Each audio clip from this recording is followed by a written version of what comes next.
Good morning, students. How are you? I hope you are safe at home.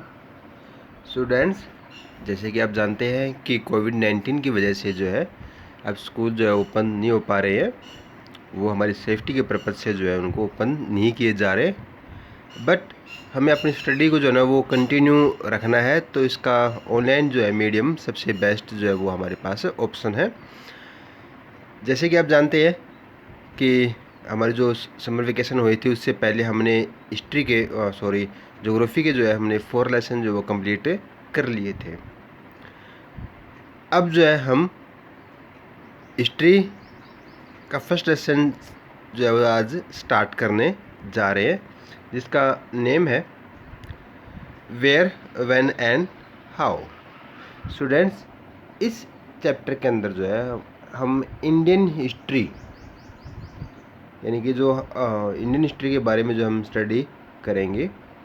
6th class के अंदर हमारे पास same ही इसी name का जो है वो लेसन था, बट उसके अंदर जो है हमारा जो कंसेप्ट था वो हिस्ट्री का जो स्टार्टिंग जो पीरियड था उसमें से स्टार्ट होता था। लेकिन इस 7th क्लास के अंदर जो है वो कंसेप्ट आगे बढ़ते हुए जो मिडल जो एसेंट जो टाइम है वहाँ से जो है हम स्टार्ट करेंगे कि इंडिया जो है वो किस प्रकार जो है डेवलप्ड हो रहा था और यहाँ पर कौन कौन से जो है फॉरेन जो है रूलर जो आए हैं यहाँ पर, उन्होंने किस टाइप से जो है इंडिया को अपने अंडर कंट्रोल जो रखा और यहाँ पर कैसे जो उन्होंने अपने रूल्स जो है ना वो चलाए। तो वो सब बातें जो है हम इस चैप्टर के अंदर देखने को मिलेगा। सबसे पहले हम बात करते हैं terms use to describe Indian subcontinent. बच्चों, जो इंडिया है उसको जो ना एक जोग्राफिकल कंडीशन के अंदर जो ना उसको सब कॉन्टिनेंट भी जो है वो बोलते हैं, सब कॉन्टिनेंट। द इंडियन सब continent is a large region which include India, Pakistan, Nepal, Bhutan, Bangladesh and Myanmar. ये कहता है कि जो इंडियन सब कॉन्टिनेंट जिसको बोला गया है, ये काफ़ी एक लार्ज रीजन्स है जिसके अंदर जो है इंडिया भी है, पाकिस्तान भी है, नेपाल भी है, भूटान, बांग्लादेश एंड म्यांमार। ये सारे कंट्रीज आपस में मिलकर जो ना मिलकर जो है उसको हम इंडियन सब कॉन्टिनेंट जो है नेम देते हैं। In ancient period it was known as Bharat Varsha. पुराने ज़माने में, पुराने टाइम के अंदर जो ना इन सबको जो ना मिलाकर ही जो ना वो भारतवर्षा जो उसको बोलते हैं। According to Vishnu Purana, the country lying to the north of the ocean and south of Himadri. ये कहता है कि जो ओशियन है उसके नॉर्थ में और जो हिमाद्री है उसके साउथ के अंदर, उस बीच वाले पार्ट को जो है भारतवर्षा जो है वो नाम उसको दिया गया है। Because there lived the descendant of king Bharat. ये कहता है कि इसका जो नाम भारतवर्ष जो रखा गया है वो इसलिए रखा गया है क्योंकि इसके उस एरिया के अंदर जो ना भरत नाम का जो वो एक राजा रहता था। India was also called Aryavarta. India को जो ना वो आर्यवर्ता भी जो नाम जो है वो दिया गया है। But this name refer to north India. ये सिर्फ जो है जो आर्यवर्ता है वो सिर्फ इंडिया का जो नॉर्थन पार्ट है उसी को ही ये आर्यवर्ता बोला गया है। The areas link between the Himalayas and western Vindhya. जो विंध्या रेंज है हमारी वहाँ से और जो हिमालय है उसके बीच का जो पार्ट है उस पार्ट को जो है ना आर्यवर्ता भी बोला गया है। तो यहाँ पर हम देखते हैं कि जो इंडिया का जो नेम है, जो भारत का जो नेम है वो किस तरह से जो है इसका नाम जो है वो रखा गया है उसके बारे में अब हम पढ़ रहे हैं। The Greek refer to India as Indus.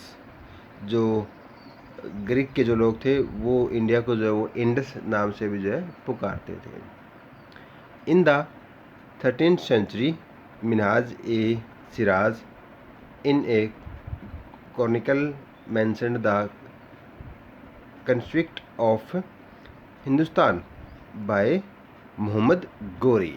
ये कहता है कि जो 13वीं सेंचुरी थी उसके अंदर जो मिनहाज ए सिराज ने जो ना वो इसको जो ना हिंदुस्तान नाम दिया था, किसके द्वारा? मोहम्मद गोरी के, यानी मोहम्मद गोरी के द्वारा जो नाम दिया गया था हिंदुस्तान, वो नेम जो है वो मोहम्मद गोरी के द्वारा जो है वो दिया गया था। He used the word Hindustan to mean only the areas of the whole of Pakistan, Punjab, Haryana, Delhi and part of modern Uttar Pradesh and Bihar. बच्चों ये कहता है कि उस टाइम जो नाम दिया गया था हिंदुस्तान, वो पूरी इंडिया को जो ना रिप्रेजेंट नहीं कर रहा था, वो सिर्फ पार्ट जो अपने पंजाब है, हरियाणा, दिल्ली एंड जो मॉडर्न उत्तर प्रदेश और बिहार है। और इसके अंदर बच्चों जो पंजाब है, वो पंजाब जो इंडिया के अंदर भी आता है पंजाब वो, और जो पाकिस्तान के अंदर भी जो पंजाब का जो पंजाब और सिंध का जो पार्ट है वो उसके अंदर ही इंक्लूड किया गया था। तो इस पूरे एरिया को जो है हिंदुस्तान नेम दिया गया है। Babur the first Mughal empire, जो बाबर है वो फर्स्ट मुगल एम्पायर जिसने 1526 टू 1530 तक जो ना उसने अपना रूल चलाया था। Use the term Hindustan to mean whole of the Indian subcontinent. बच्चों सबसे पहले जो पूरे जो सब कॉन्टिनेंट इंडिया था उस पार्ट को जो हिंदुस्तान बोलने वाला सबसे पहले जो ना बाबर था, जो कि एक फर्स्ट मुगल एम्पायर था। In his autobiography Baburnama he recorded his observation of events, people, flora and fauna of most of Indian subcontinent. Article first of the Indian subcontinent named the territories of the state and the union territories as India, that is Bharat. Students, यह जो नाम जो है बाबर ने अपनी एक autobiography जिसका नाम था बाबरनामा, उसमें ये उसने जो है जिक्र किया था और बताया था कि यहाँ के लोग जो ना कि किस प्रकार के जो इवेंट्स करते हैं, कैसे जो पीपल है, यहाँ के जो फ्लोरा एंड फ्यूना यानी कि यहाँ के जो वेजिटेशन है और जो एनिमल्स हैं वो किस टाइप के हैं, उन्होंने पूरा जो रिकॉर्ड है उसने अपने बाबरनामा के अंदर जो है वो लिखा है। और उसके बाद हम कहते हैं कि जो इंडियन जो कॉन्स्टिट्यूशन है उसके अंदर जो फर्स्ट अपना आर्टिकल है, उस फर्स्ट आर्टिकल के अंदर जो ना इंडिया को जो ना वो भारत नाम से ही पुकारा गया है। तो यहाँ हम देख सकते हैं कि जो सब कॉन्टिनेंट है इंडिया का, उसके अंदर पाकिस्तान भी उसको में बताया गया था, उसमें नेपाल बताया गया था, भूटान बताया गया था, बांग्लादेश बताया गया था और इधर म्यांमार भी जो है उसके अंदर शामिल किया गया था, साथ में इंडिया को भी। ये पूरे जो पार्ट है, इस पूरे पार्ट को जो है ना वो सब कॉन्टिनेंट जो है वो नेम दिया गया है। Thus the same terms has meant different thing of different period of time. Let us take one more term, foreigner. Today the word foreigner names a person who belongs to a country that is not his own. Students, यहाँ पर जो ना हम देखते हैं कि different period के अंदर जो ना अपने डिफरेंट से जो है वो थिंग्स रही है। फॉर एग्जांपल जो हम देखते हैं कि आज के टाइम अगर हम कोई फॉरेनर है तो उसका मीनिंग ये लेते हैं कि एक पर्सन है जो उस कंट्री से बिलोंग नहीं करता, वो अदर कंट्री से जो बिलोंग करता है, यानी कि उस कंट्री का जो है वो रहने वाला नहीं है, वो अदर कंट्री का जो है वो रहने वाला है। But in medieval time A foreigner और परदेसी was a person who come into a town or village community from outside। बच्चों, आज के टाइम हम फॉरेनर का मीनिंग क्या समझते हैं कि वो पर्सन जो उस कंट्री का नहीं है, किसी अदर कंट्री का है, तो उसको हम फॉरेनर बोलते हैं। बट जो अपने मिडिल जो टाइम था उस टाइम के अंदर जो ना फॉरेनर का मीनिंग क्या था कि वो परदेसी है, यानी कि वो उस टाउन या उस विलेज या उस कम्युनिटी का जो रहने वाला नहीं है, वो आउटसाइड से आया है, यानी कि किसी दूसरे टाउन से आया है, उस दूसरे टाउन से आने वाले को ही जो है ना फॉरनर या परदेशी जो है वो वर्ड जो है उसके लिए यूज़ किया जाता है। A foreigner was someone unfamiliar to people living in a particular area, यानी कि जो फॉरनर है वो उस पर्टिकुलर एरिया का जो है वो रहने वाला नहीं है, उसी को जो है ना वो क्या बोलते थे, फॉरनर। बट आज के टाइम में हम फॉरनर किसको बोलते हैं, जो किसी अदर कंट्री से बिलोंग करता है। नेक्स्ट टॉपिक है medieval period, the time frame. The medieval period of the period in between the ancient and modern period. ये कहता है कि जो मिडिवल पीरियड है वो एक एंसेंट और जो मॉडर्न टाइम के है उसके बीच का जो ना वो टाइम है। The 8th century saw many change in social, economy, political and cultural life of his people of India। तो बच्चों यहाँ पर ये कहता है कि जो 18th सेंचुरी के बाद जो है हम देखते हैं कि हमारी जो सोशल, इकोनॉमी और पॉलिटिकल एंड जो कल्चरल लाइफ है उसके अंदर जो है काफ़ी चेंजेस आए हैं इंडिया के अंदर। There were also changes in the pattern of their thinking and behaviour. Thus we take the 8th century as the one belonging to the medieval period. Change did not take place suddenly at any particular period of time। तो बच्चों यहाँ पर ये कहता है कि जो अपना जो आज के जो मॉडर्न टाइम आया है वो जो चेंजेस आए हैं वो चेंज जो वो एकदम से चेंजेस नहीं आए हैं, उसके अंदर जो है ना स्लोली जो है ना वो चेंजेस आए हैं, और ये किसी एक पर्टिकुलर पीरियड के अंदर जो है ऐसा नहीं हुआ है, ये जो है हमारे रिसेंट टाइम से जो है स्टार्ट हुआ था। यहाँ पर ये कहता है कि जो 8th सेंचुरी है उसके बाद जो है ना हमारा जो मिडिवल जो टाइम पीरियड है वो जो है वो स्टार्ट हो गया था। Some changes appeared earlier at some place and some quite later. Many changes took place after the downfall of the Mughal Empire and after the East India Company became the leading power in India in the middle of the 18th century। Students यहाँ पर ये क्या कहता है कि India के अंदर जो ना जो काफ़ी चेंजेस हुए हैं, यहाँ के जो रूलर थे उन्होंने काफ़ी चेंज किया है इंडिया को, और जो मेन जो चेंजेस हुए हैं वो मुग़ल एम्पायर का जो टाइम ड्यूरेशन था उसमें काफ़ी चेंजेस हुए हैं। इंडिया का जो एरिया भी बड़ा है उसमें, तो इन्होंने जो ना काफ़ी चेंज किया है। और उसके बाद मुग़ल एम्पायर के बाद जो है ना इंडिया के अंदर ईस्ट इंडिया कंपनी, बच्चों ये ईस्ट इंडिया कंपनी जो है वो इंडिया की नहीं थी, ये नाम जरूर इंडिया लिखा हुआ है इसके अंदर, बट ये कंपनी इंडिया की नहीं थी। ये कंपनी जो है वो इंग्लैंड की थी।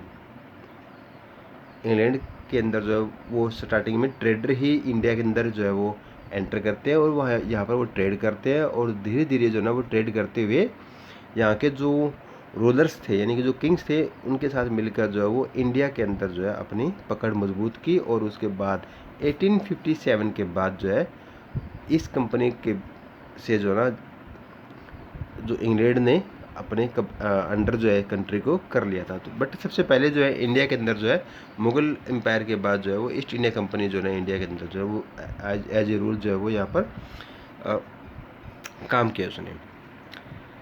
Thus the medieval period latest for about 1000 year from 18th century to the 8th century to the 18th century for between AD 700 and AD 1750। तो बच्चों यहाँ पर कहता है कि जो मिडिल पीरियड जो था वो लगभग 1000 सालों का जो वो पीरियड रहा है, और ये पीरियड स्टार्ट हुआ था 8th सेंचुरी से स्टार्ट हुआ था और 18th सेंचुरी तक जो है ये चला था, यानी कि लगभग 700 साल 700 वर्ष से लेकर जो है 1750 वर्ष तक जो टाइम था वो मिडिवल जो पीरियड जो है वो इंडिया का माना जाता है। Some features of the medieval period.